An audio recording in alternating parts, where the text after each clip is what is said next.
Hello, Caldera. Is that why they're on your mind? Because you saw them today? Because I pointed them out today? That's someone's locked house.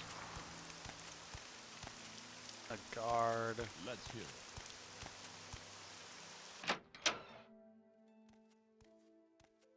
My Yule logs wouldn't be made of love either. They'd be made of rage and cracking. I legitimately, I hate making any jelly roll style dessert. They're terrible. Now, where did I put that? Now, where did I put that? Don't think I've seen you in Caldera before, stranger. Can I help you? Are you looking for services? Yule logs tilt me more than that Hralmar guy, yes. Alvius Meverkius Commoner. Caldera is an Imperial Charter Town, part of the Caldera Mining Company Charter, which grants the company rights to mine ebony from the right deposits here. The Caldera ebony mines themselves lie to the southwest. Okay. Town has a real western flavor. Makes Outlanders feel right at home. Caldera is rich and bound to get richer since the profits from the ebony exports continue to grow as the mine operations grow. I will absolutely admit that Yule logs tilt the crap out of me. They're so aggravating.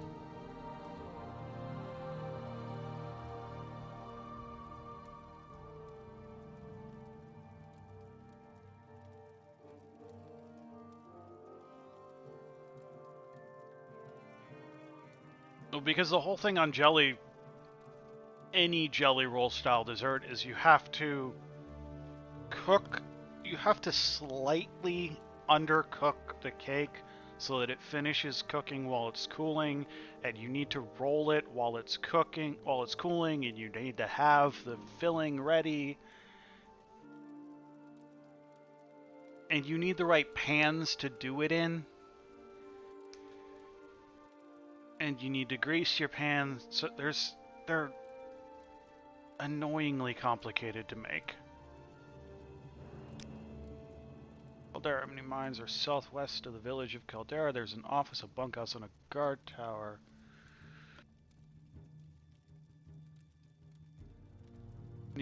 Over near the mine transfers. If you're thinking of taking a look while you're here, head straight west from the town, then swing around south into the bowl of the mine through the gap in the mountains. Or you can try climbing straight over the mountains. Caldera Mining Company chartered by the Emperor to extract ebony ore from rich... Yeah, cool, whatever. Latest rumors. Uriel Septim is sick and wizards say his heir, Geldol Septim, and the younger Septims, Edmund and Ebold, are just doppelgangers placed in the household during Yagar Tharn's tenure as Imperial Battle Mage. They say the guard charged a mob demanding destruction of the Farce Hills. Lots of folks were killed. So the king is dead and his kids are fakes? Okay.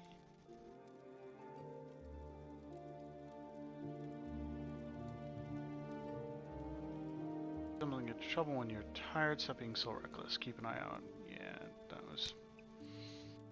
Yeah. Shredder. She's got a bounty on her, I believe, although no one would bother trying to collect on it. She's a slippery one. Often deals in shoddy items. Great promise, but low reward, you know?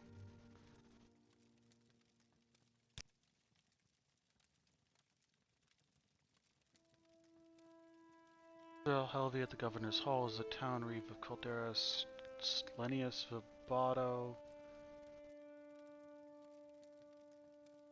Mine boss lives on the site at the mines to the southwest. Shank the Red Guard is the publican of the Shank Shovel, the local trade house. Okay, I think that's just about everything I want from...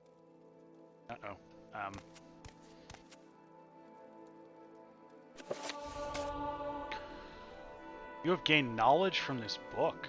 Huh. Mystery. Oh, this is part 2. We can't start with part 2. Is part 1 on this book? Mystery of Princess Talara. Part. You have part 2 and part 5.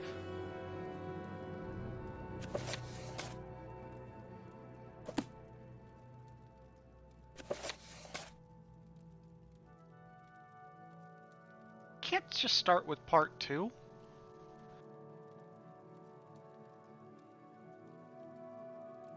Historians often portray the human settlement of Tamriel as a straightforward process of military expansion of the Nords of Skyrim.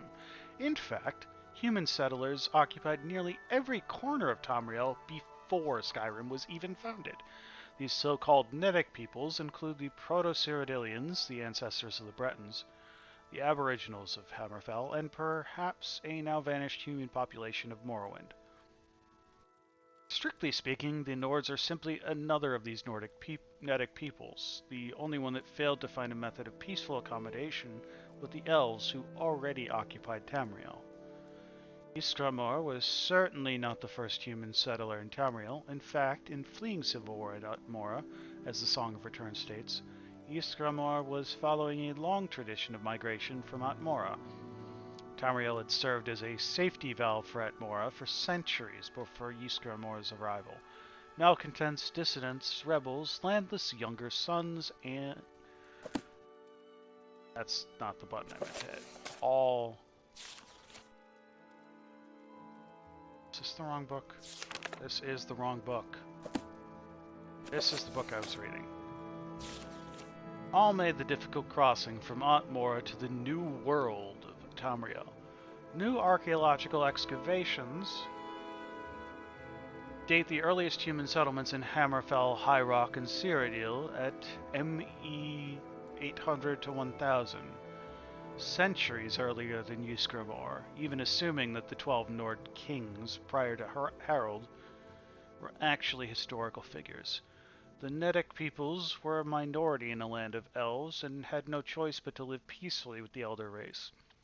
In High Rock, Hammerfell, Cyrodiil, and possibly Morrowind, they did just that. The Nedic peoples flourished and expanded over the last centuries of the Merethic era.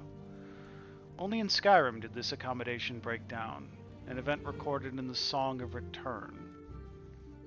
Perhaps, being close to reinforcements from Atmora, the Proto-Nords did not feel it necessary to submit to the authority of the Skyrim Elves. Indeed, the early Nord chronicles note that under King Harold, the first historical Nord ruler, 1E First Era? 113 to 221, the Atmoran mercenaries returned to their homeland following the consolidation of Skyrim as a centralized kingdom. Whatever the case, the pattern was set.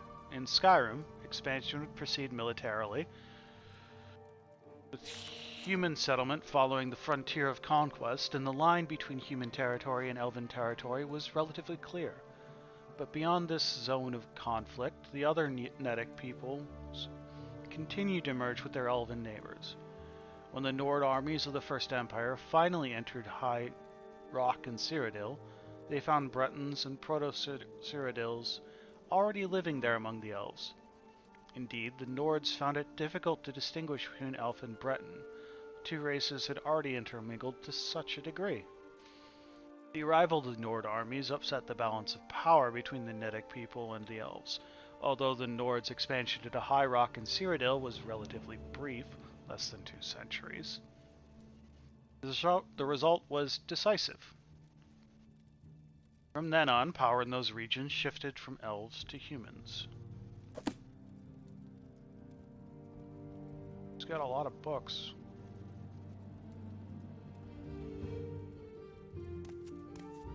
Looking.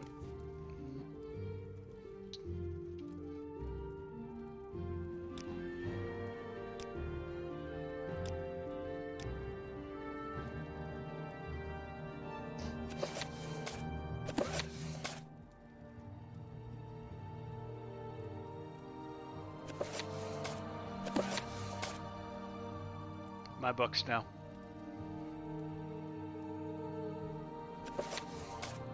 The other parts are missing. I had to steal them so that when I find them, I can read them. I can't read just the second and the fifth part.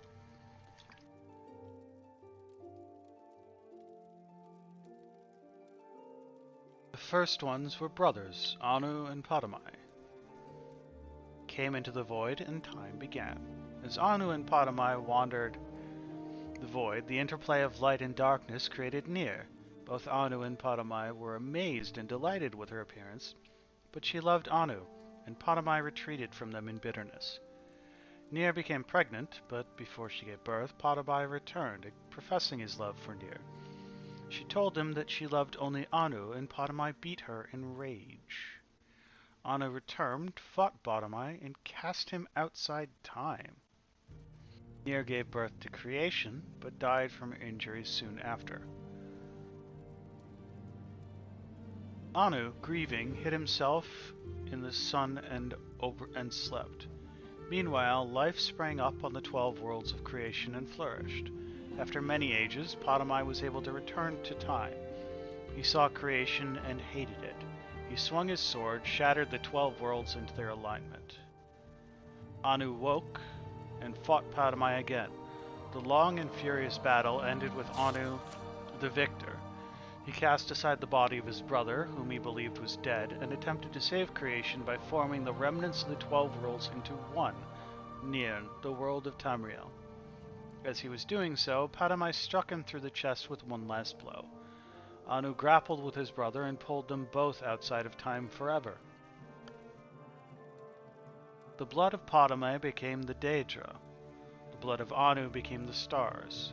The mingled blood of both became the Aedra, hence their capacity for good and evil and their greater affinity for earthly affairs than the Daedra, who have no connection to creation. On the world of Nirn, all was chaos. The only survivors of the 12 worlds of creation were the Elnofi and the Hist. The Elnofi are the ancestors of Mer and Men. The Hist are the trees of Argonia. Nirn originally was all land with interspersed seas, but no oceans. A large fragment of the Elnofi world landed on Nirn relatively intact, and the Elnofi living there were ancestors of the Mer. These Elnofi fortified their borders from the chaos outside, hid their pocket of calm, and attempted to live on as before. Other Elnofi arrived on Nirn, scattered amid the confused jumble of the shattered worlds, wandering and finding each other over the years. Eventually, the wandering Elnofi found the hidden land of old Elnofi, and were amazed and joyful to find their kin living amid the splendor of ages past.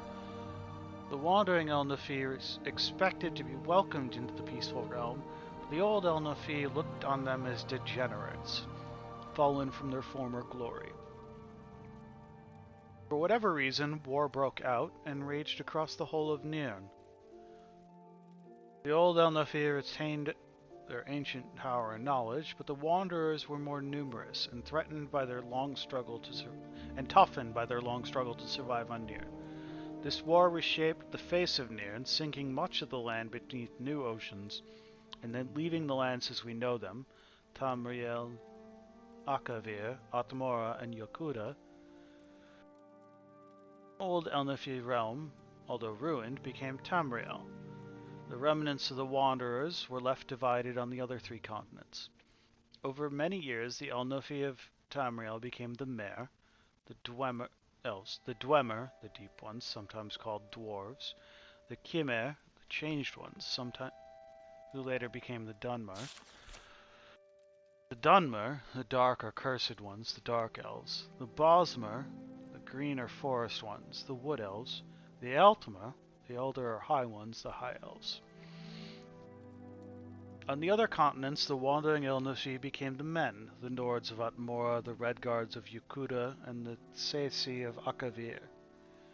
The Hist were bystanders in the Elnofi war, but most of their realm was destroyed as the war passed over it. A small corner of it survived to become black-marshed in Tamriel, but most of their realm was sunk beneath the sea. Eventually men returned to Tamriel. The Nords were the first, colonizing the northern coast of Tamriel before recorded history, led by the legendary Ysgramor. 13th of his line, King Harold, was the first to appear in written history, and so the mythic era ended.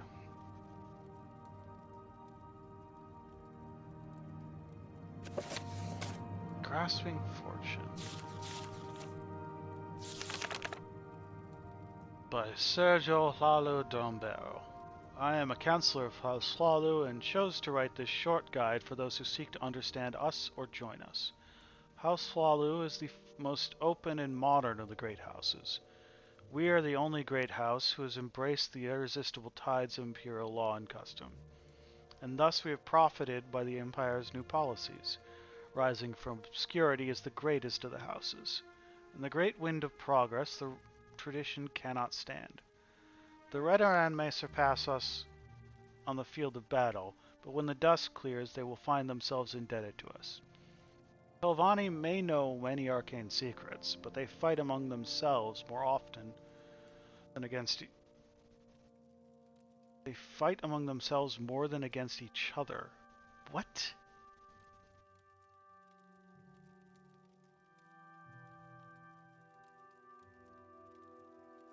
That's a weird sentence. And they cannot adapt to the ways of the Empire. Ancient and powerful though a Telvanni wizard may be, no individual can withstand the march of history.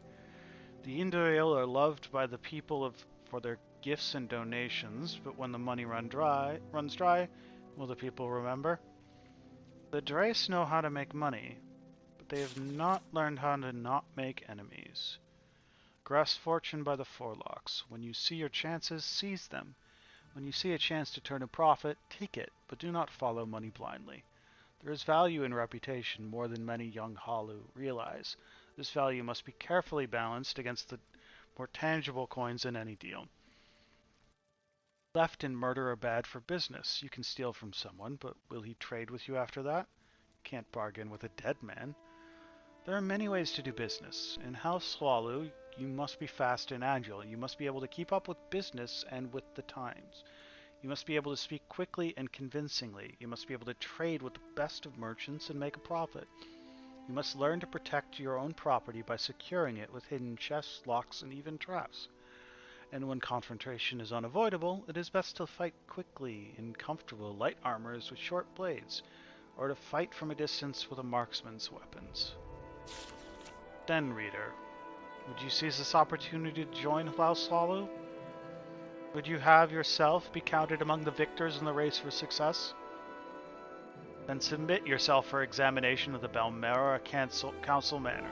If you have the skills, you'll be welcome, and if you have the will, you may serve House Hlalu and advance in the ranks. For above all things, House Hlalu prizes initiative and ambition. Oh, okay. What? Price on her head, though I don't know how much. People don't take kindly to being sold shoddy goods. Interesting.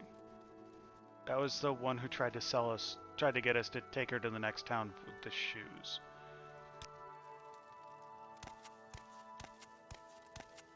So he's got a bunch of books. Cyrodiilic What was brand. that? I don't think there's really anything else for me to do here. Unless there's something upstairs? I should probably put my weapon away, huh? All tankard. Let me just take this gold that you're just leaving lying out.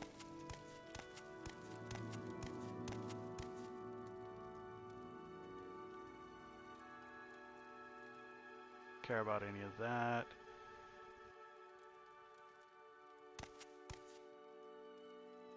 Looks like an inn of some kind, maybe? Or is this just someone's house? I'm apparently allowed to sleep in this bed, but also...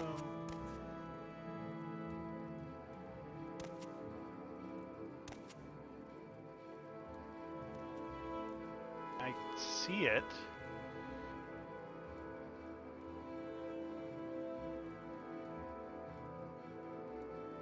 Ah, just a bottle under the bed. Okay. Chest of drawers with nothing in them.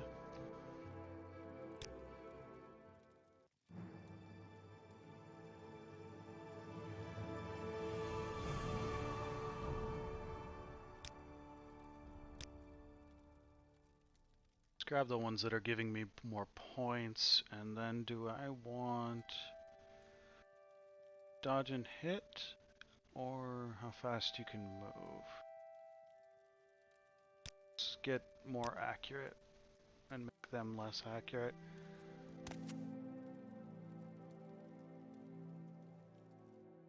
Going to minute to load something up.